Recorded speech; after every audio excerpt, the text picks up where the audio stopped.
Hello, everyone, and welcome to a new episode of Timo and Julian Talk Philosophy. I am Timo Schmitz, and with me is Julian Mitran. And as I found out, I always pronounced the introduction when I introduced Julian in Romanian, I pronounced it wrong. I used to say Bună ziua, but it is actually Bună ziua. And I probably should say now even Bună seara because we are recording in the evening. So, Bună seara, Julian, ce mai faci? Salut, sunt bine, mă bucur că iar o să înregistrăm un episod in podcast. So that's basically, you said that I never like talking Romanian, so if there is any like conspiracy theory that I'm not Romanian, I debunked it now. So I said it's hey, it's great to be back to the podcast, and it is like bună seara. that's great. But however, we are not here to learn Romanian, which is sad because my Romanian is so poor. But we will talk about philosophy. And what will we talk about today, Julian?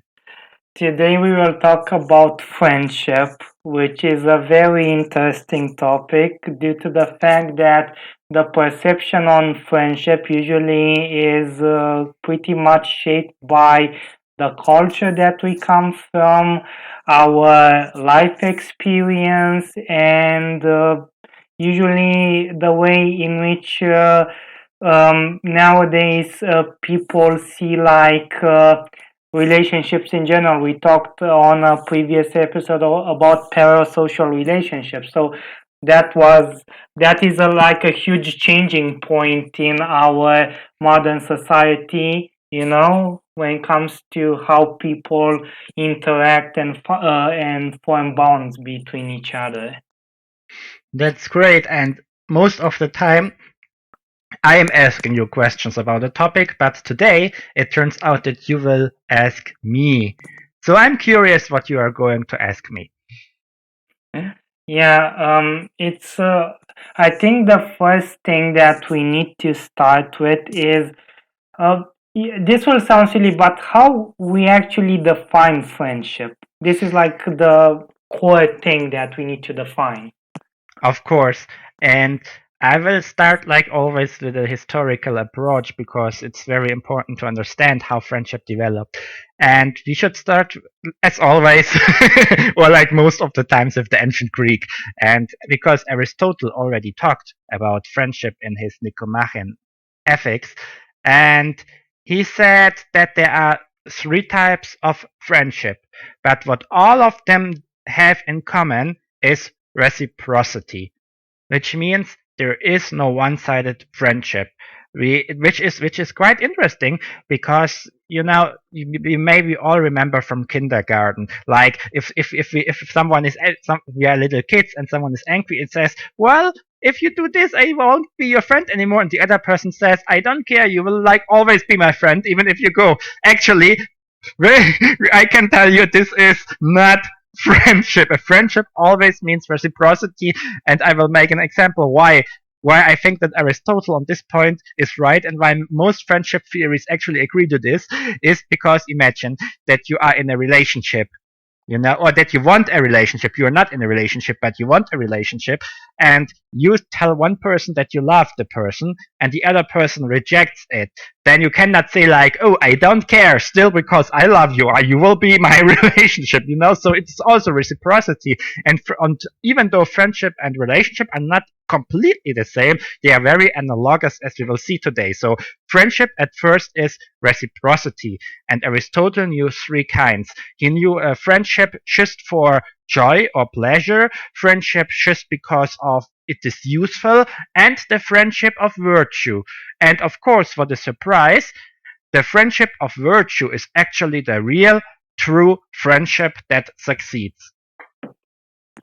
One thing that really stands out is the fact that usually people nowadays, when they talk about friendships, they usually say, "Oh, you can if that person is a true friend to you, he or she will always be by your side when you go to a like hard period." in your life. But I think usually we have also this thing in which what we might see as a type of friendship, we categorize it as another type of friendship after we go through, like, let's say, certain scenarios when Of course, of course, friendship of is course. tested. We Of have course, a of course. Friendship, for example, of virtue is not from the beginning. You don't go into a friendship and it is friendship of virtue. Normally, you have a certain, because there are, for example, people who enter a friendship in the first place because they think I have an advantage of the other person, and if the advantage is ended, the friendship breaks down. However, of course, it might be that in the beginning you start because you want a friendship out of advantage because you want something from the other person, and you find that the other person is actually sympathetic, and from time to time it develops, and even if you already have the goal, you go further. I mean, you continue the friendship because in this time you actually are with the person for the person. But in the most times nowadays, sadly, people rather have do not go into a friendship because they really like a person, but because they want something from the person. And this is also with the friendship out of pleasure. There are people who enter a friendship because they want to gain a certain pleasure. It might be cool to be someone's friend, or you might feel well to be someone's friend, or you even might to gain some benefit from it. And we also know this from the concept of friends with benefits, which is a pure friendship out of pleasure. It has no virtue. And as soon as the pleasure is not needed anymore, the friendship is contested. Actually, this is why friendship with benefit, even if the benefit disappears, there will be often no friendship anymore, because you were not friends with the person for the friendship's sake, but because you wanted the benefits. So this is why friendship with benefits always never ends well, because you already know from the point where you ask for the benefit that you are with the person for that benefit. And this is the classical concept, which is very interesting. Is also that for Confucius to go away from the European view, but to go to the Asian view, for Confucius, the friend-friend relationship was like the only relationship in his hierarchy which is equal. Friend to friend has, let's say, no duty out of friendship itself, because in Confucian hierarchies you have like the son always has duties to his father, and of course a friend also has duties, like virtue, but not duties because he is someone. Like the son has duties out of being a son, out of the sonhood. The the younger brother has duties out just of being the younger brother, but the friend only has virtuous duties, not duties out of like of subduing. So there's no domination in the friendship. It is an equal rank. This is so we can say that normally in friendship theories around the world, the friendly relationship is an equal relationship, even if you cannot always be 100% equal, because one is always more or less dominating, but you are not there's no obligation of domination, or of being ruled in a friendship. This is a central element. But do you think that nowadays, because you talked about the historical evolution of, like, the way in which friendship was perceived, but do you think that nowadays, friendships, and usually even like human relationships in general, are kind of like judged through like this lens of like commodification, meaning how much can I get from being friend with a certain person? And you talked about values, but I think we have a huge problem nowadays because many people, even in their 30s, they don't develop a very strong axiological system, a system of personal values. And I think that makes them a little bit more susceptible to, like, seeing, friendship in itself as more of a commodity than, relationship from which like both people can grow out of it. Well, if you want to understand relationship as such, you first have to know what a relationship is. And there's a very interesting approach by Pierre Grimes. He is a very profound he has a very profound knowledge of Platonian and Neoplatonist points of view. Also knows Homer in a very broad field, and actually I think he's getting 95 this year or 96. So he has a lot of experience in his life, and he won in the 1990s in a lecture. I think it was called Grade of Realities. It was part of his Neoplatonist wisdom lectures. He explained like the what relationship is, and it was very interesting to me because I agreed to this view. He said like when people enter into a relationship, both first have a reason why to enter this relationship. I mean, because you both have a common ideal that you strive forward. I mean, if I want to get to know someone, there must be some kind of, I don't want to say attraction because I'm not I don't think that crimes means attraction, and I also don't agree to the law of attraction. So I will not say attraction, but there is something. I mean, you want something in life, and you see another person who also wants something in life, and you both seemingly have you have an ideal, so which means that you already want something from each other, and now there are two things. Either you both want something because you know that you both can reach it only like together, and when you both have it, because it was just a relationship for attaining something, the relationship ends. Or you get into a relationship and it doesn't gets you what you want, then it also ends. But of course, in a good relationship, which does not end, where you both always want to progress to each other, you both always have to model on an ideal. And I think this is a very core also of my core principles of my idea, because in this case it is not singular anymore. When you get into touch with another person and you both find out you both share a common idea, it is not anymore my idea and it is not anymore your idea, but this ideal already exists beyond you, which means it is already something like on a metaphysical level, because it is like you both, it is not, you cannot anymore call it the yours, because because in a relationship is never a one-way road. It is never what you want. It is always also considering the other person. And now to get deeper to your question, whether we can still think of it like today, I think yes, and I want to show it analogous to love. Was also a very great talk by Rabbi Leibel Wolf. He had a series on love and relationships, and he asked the question like, how long does love last? And he was like showing that at first love always is a status of what it is. It is never what ought to be. It is something so, and I think it is the same with an ideal friendship. It is not what ought to be, but you accept what is. And in the second point, what I like, what Rabbi Wolf said is that love overcomes frontiers. You get over borders. You get over certain limitation.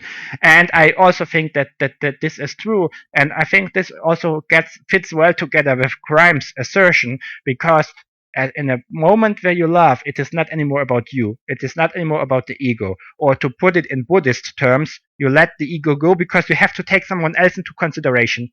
And so, yes, when you talk about friendship, at first, we always have to talk about at least two people. If we talk about a relationship, we first have to talk about two people. And we saw this in the episode of parasocial relationships. The problem is that we do not know that other person anymore.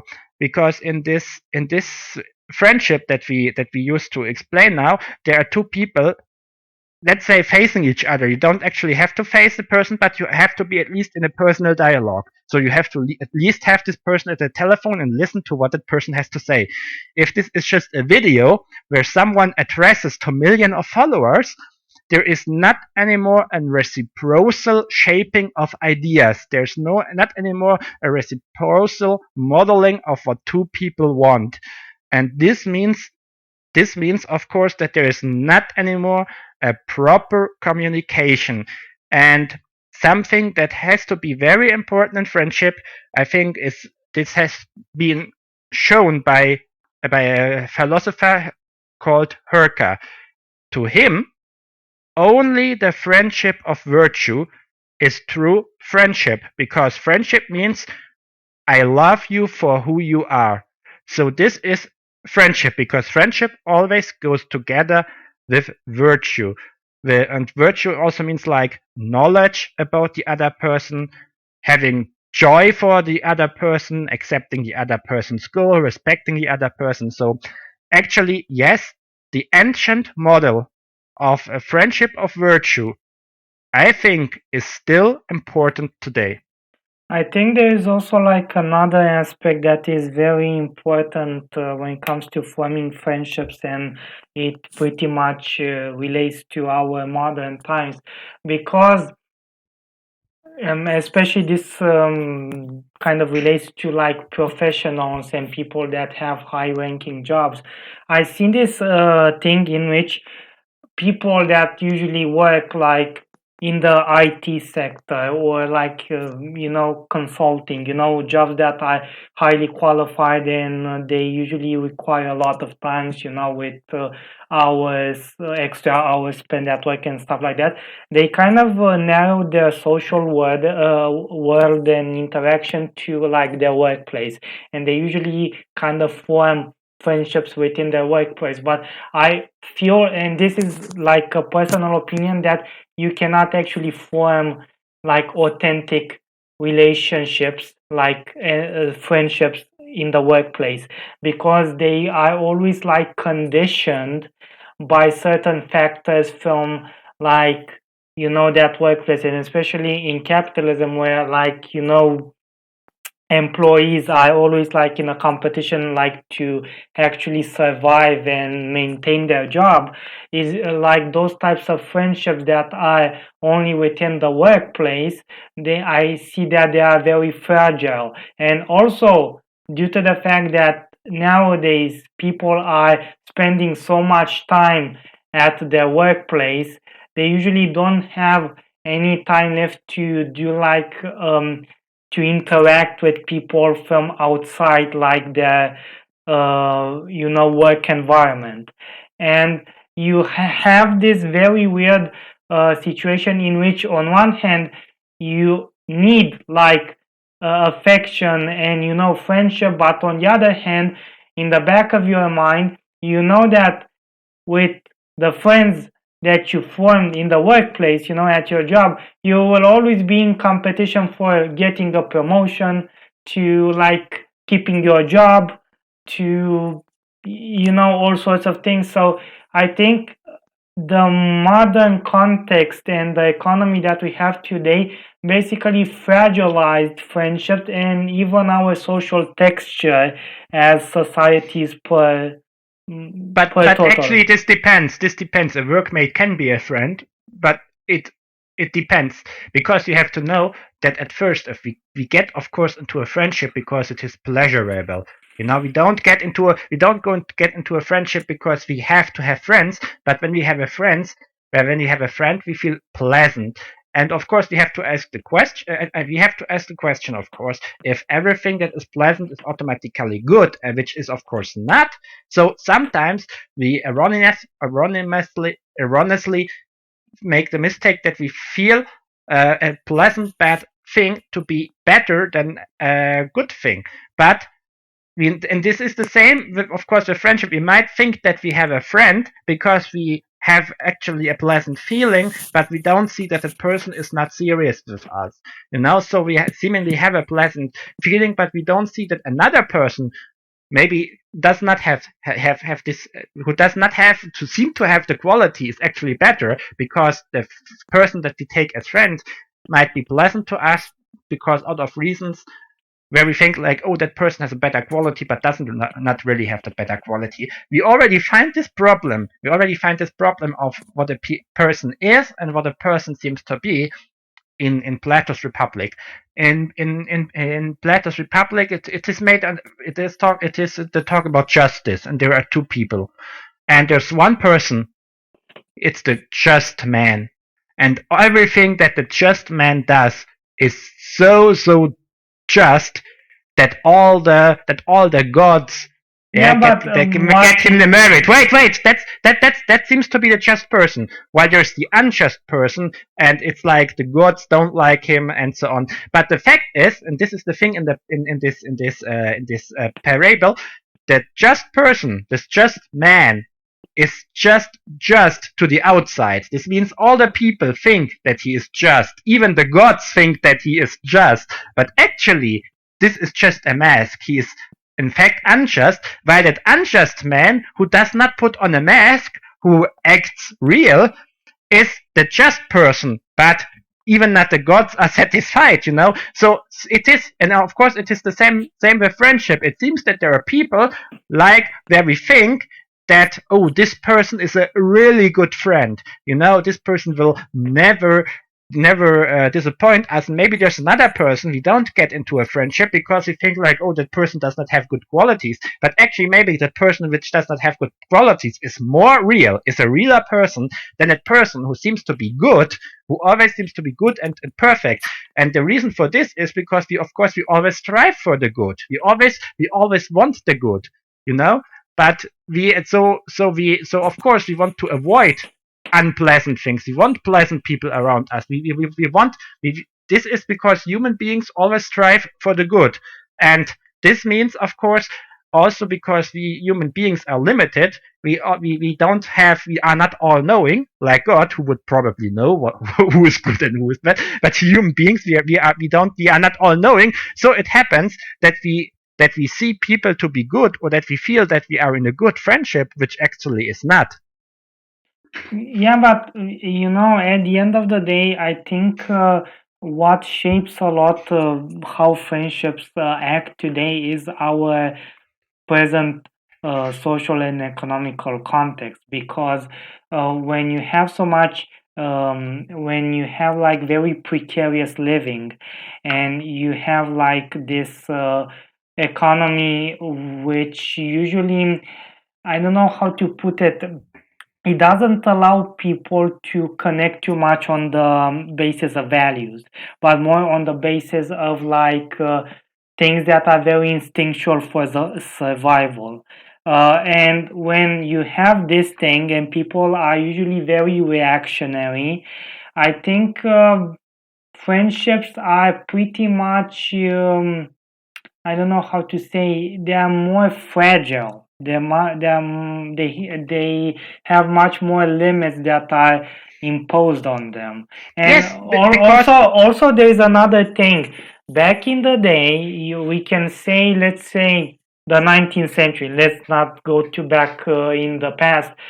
We had this system, this social system, in which the society was very segregated on class, and people that were in the upper class and people that were like in, let's say, the lower working class, they shared much more values between each other, because being segregated and having access to the same resources, they had much more of a similarity of a goal, of values, and of meaning for life.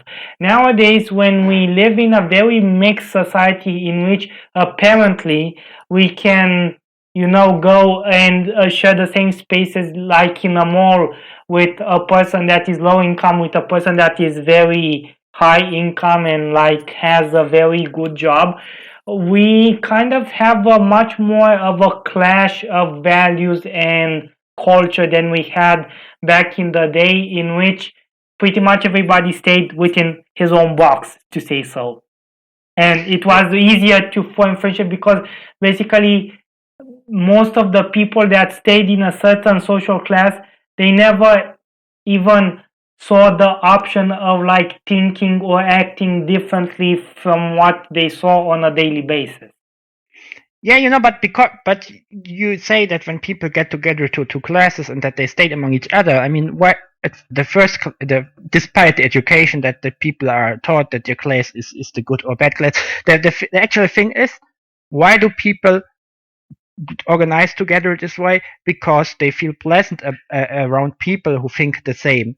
I mean, people in the class who have the same value, you feel pleasant around these people more than with people with people who share the same views. So of course the pleasantness that is no objective. You can be deceived by the pleasantness, because only the good is objective, not the pleasantness. Because good in a higher sense, not that what we call nowadays always, oh, this chair is good. This is not meant, but I mean, like, we are striving for goods, we are striving for higher goods.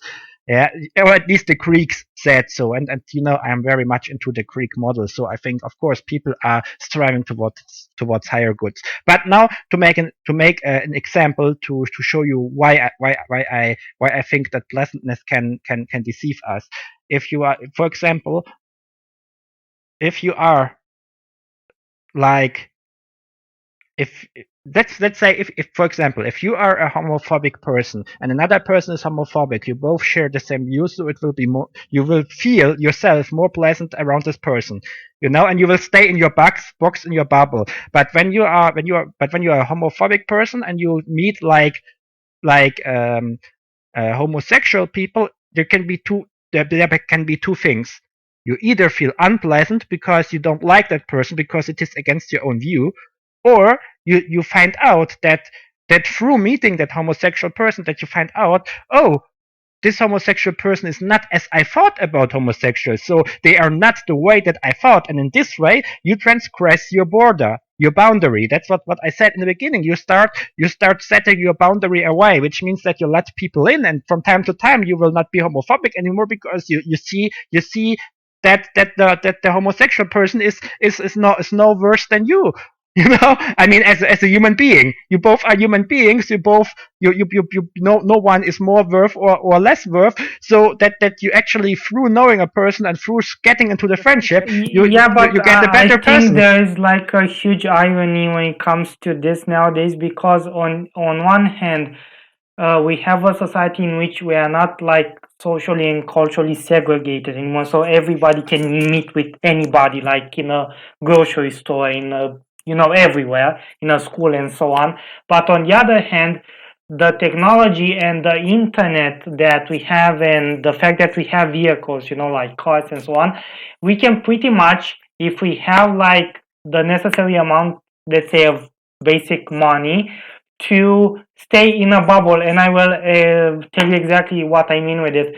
Basically, let's say, if you have a certain political view, okay, a more extremist one, you pretty much can uh, go at work, maybe find bonds with like people that are, in the same lane as you.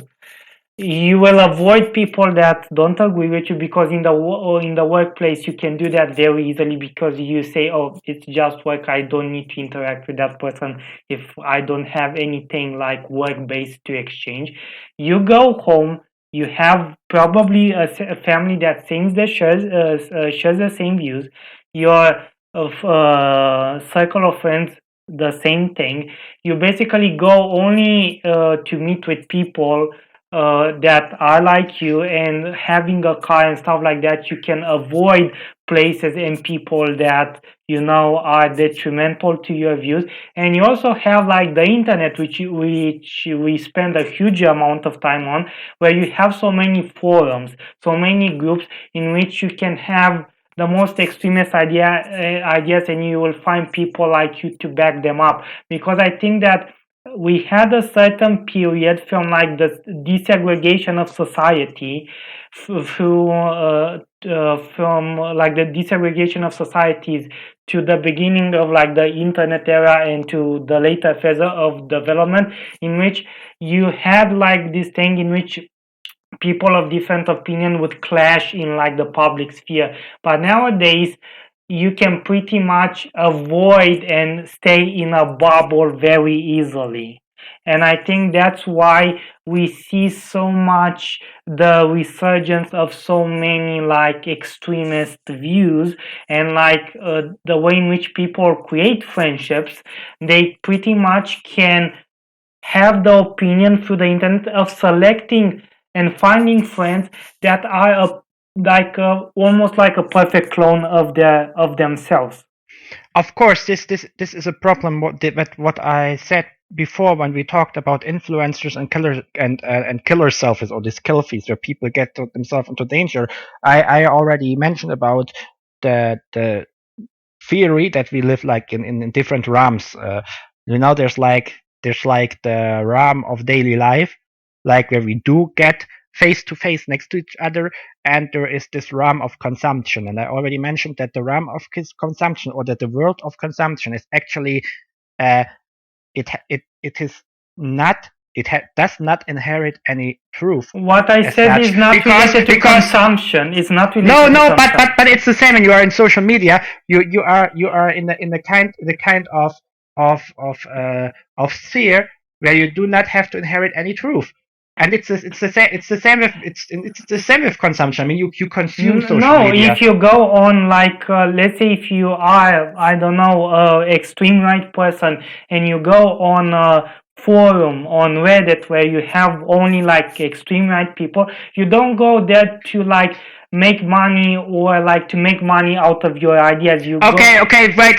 We have a different definition of consumption. For me, consumption does not mean to make money. For me, consumption means that that for me, consumerism is also not money related. It is also related to where people uh, get together and get lost. Like you do in social media. Of course, it is not you who make the money. There are other people who make money in the way that you use a certain website, who for example has advertisements and so on, and make money. So it is not that. So when I say consumption, it is not that you as a person have to make money immediately. I use a broader definition of consumption. But because I said about the world that does not inherit any truth, of course, just to make this clear, I am not saying that anything that we get through the media is wrong, or that there's no truth.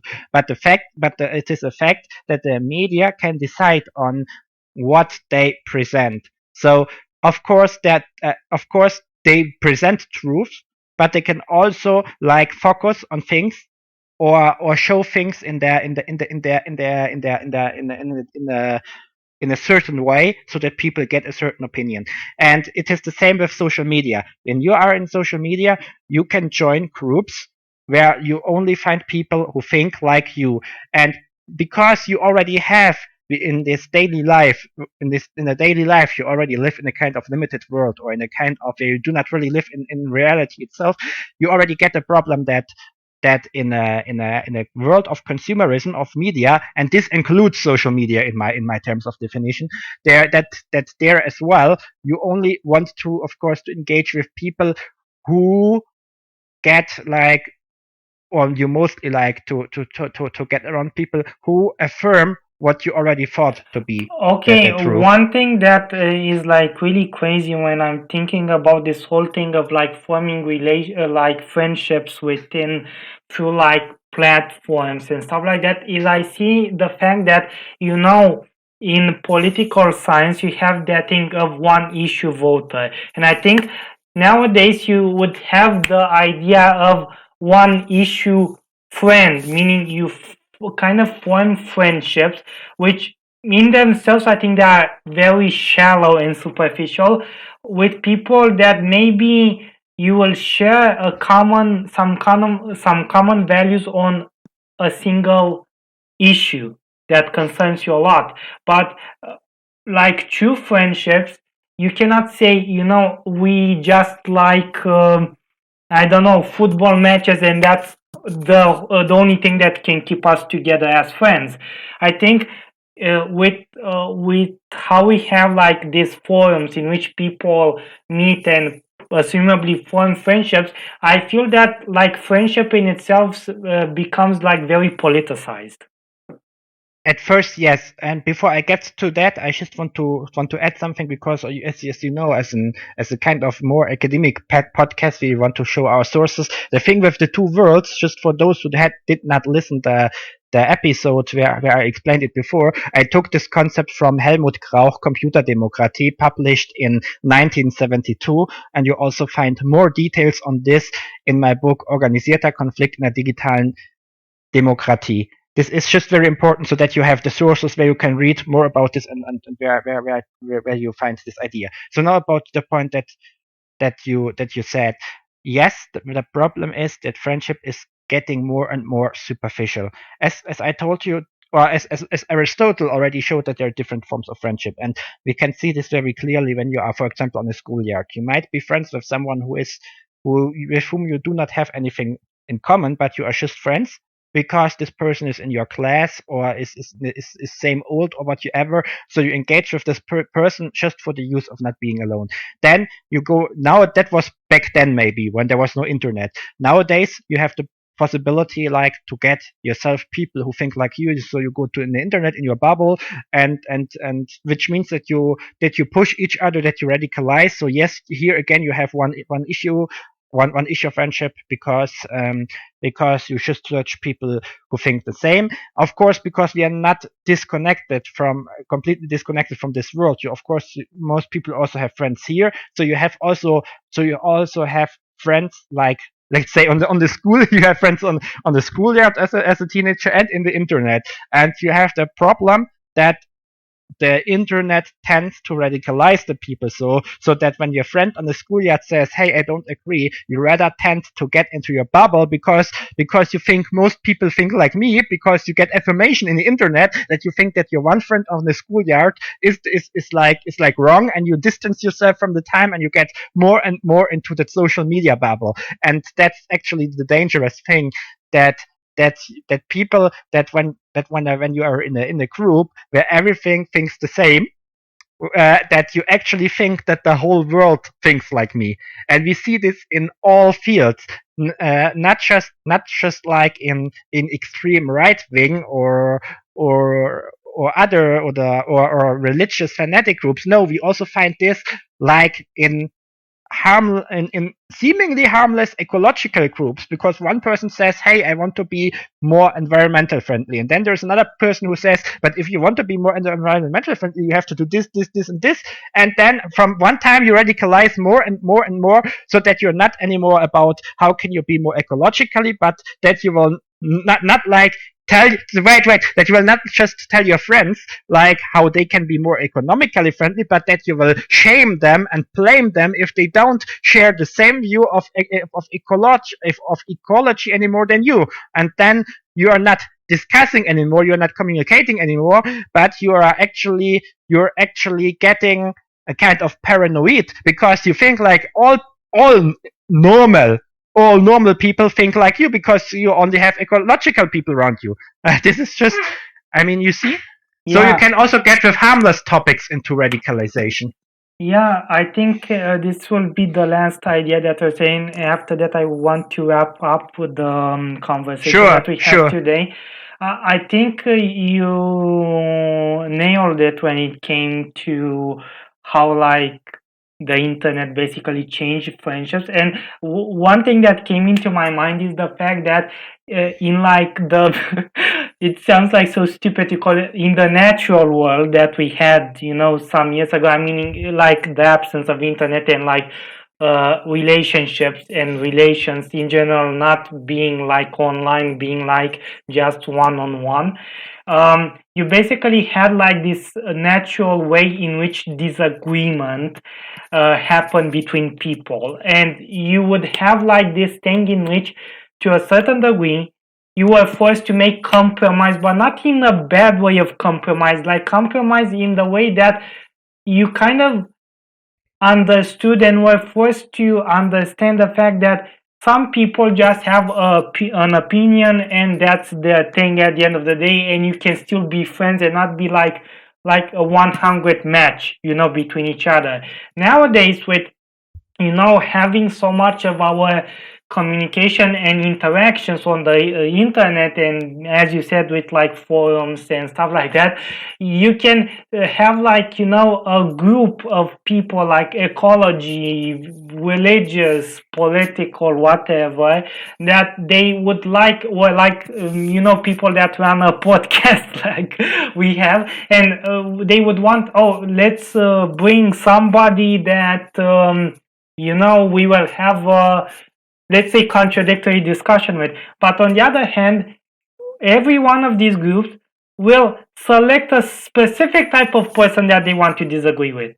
It's not like you would have like in the real world, in which you would go to a place, or you go to a school, or like in an environment, and you'll have like this random person that will come up with some ideas maybe that you are not familiar with.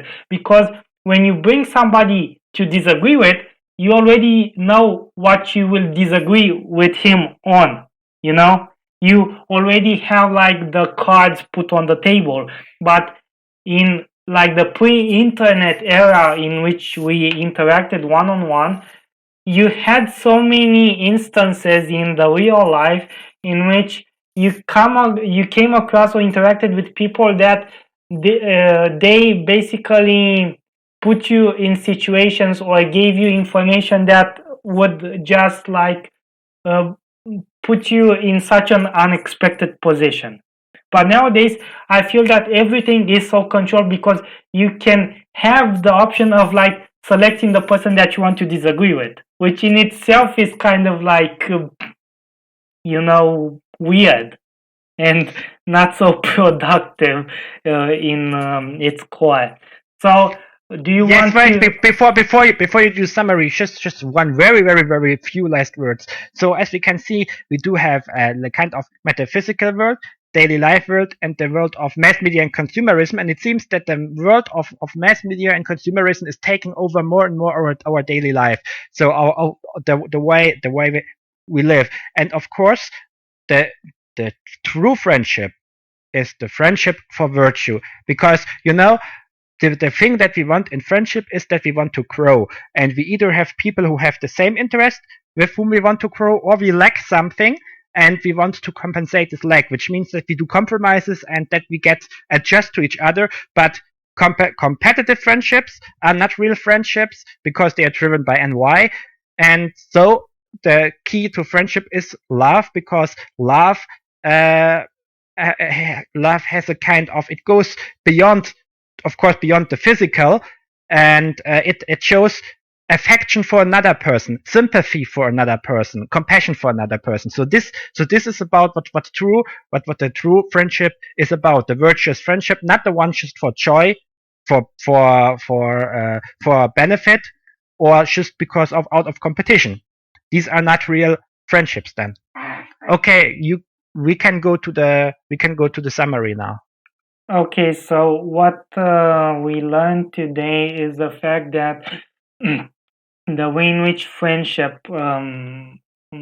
basically friendships form today, is quite different from what we had like in the past, like in the pre-internet era, in the way that we can basically have a huge amount of control on the people that we interact, the information, the ideas, the opinions that come our way, and we can basically form this very static and like almost we can form like this stick person type of friends, in which we are searching for people that will be like a total match or a total replica of our own values and ideas, and forgetting the thing that in true friendships, to a certain degree, friends can disagree on certain issues and still maintain a very good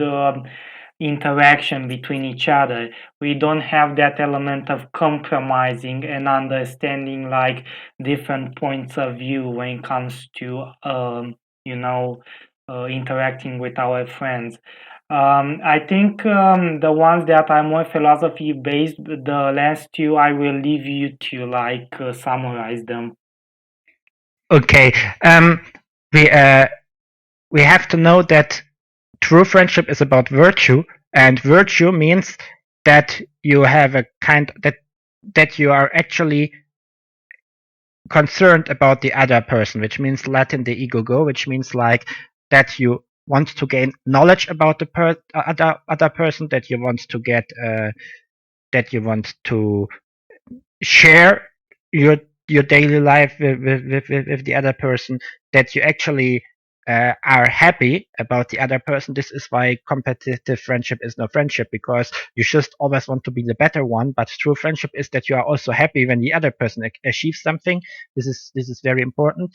And of course, there though friendship and love is not exactly the same, there is a certain effect. There's a certain effective of love and within the friendship, because you respect the other person for who that person is and love you for who you are as a friend. And also friendship for virtue lastly also means that while you have maybe obligations or duties in your society, you are especially committed to it to your friend. Because, for example, if it is prohibited to lie to a person, then it is even more prohibited to lie to your friend, because you can, when somebody lies at you, you can say, why did you lie at me? But when you do it to a friend, you can say like, why did you lie at me? Why was it at me? So you have a more intimate, uh, a more responsible connection with your friend than with just any random person. And I want to give some in the end some literature, just so that the people, our listeners, will be able to get further information based on what we said today. As I said, there's Aristotle's Nicomachean Ethics, worth to read. It has a chapter on friendship. I also advise to read Thomas Herka, The Best Things in Life, A Guide to What Really Matters, which was published in New York and Oxford in 2016. Then we do have Timo Schmidt's Gemeinsamkeiten und Unterschiede zwischen Aristoteles und Herkers Grundverständnis von Freundschaft, which is an article. We also Can you translate that for our English speaking? It's a mouthful. It means similarities and differences among Aristotle's and Herker's understanding of friendship. And so this is my article in which I compare Aristotle and Herker for those who do not have the time to read Aristotle or Herker, both of them. So it is literally a summary. And we also took the concept of Helmut Krauch from his book Computer Demokratie, which means computer democracy, from 1972. In which he explains like that the two world realm about the daily life and the life and the realm of consumption. As I say, I think there are three realms: metaphysical, daily, and consumption. So this is an additional for me, and but based on Helmut Krauch. And I also advise my view on Helmut Krauch, of course, because we discussed about this. It is there's this book that I wrote, Organisierter Konflikt in einer digitalen Demokratie, which means something like the organized conflict in a digitalized democracy, because as we showed, friendship means participation and mutual care, and this I think that this is also important in a society. So we all have to participate more to keep democracy alive. So this is why this is also a good book to read, because it shows more the conflicts of the public and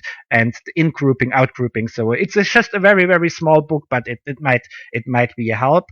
Let me think if I forgot something. I think we have everything. Of course, we also talked about two presentations. I will just say the two names, and then we are we are finished for today. There's Pierre Grimes' Grades of Reality from the 1990s, out of his Neoplatonic Wisdom Literature series, and there's Leibel Wolf, How Long Does Love Last, from his series about love, which is I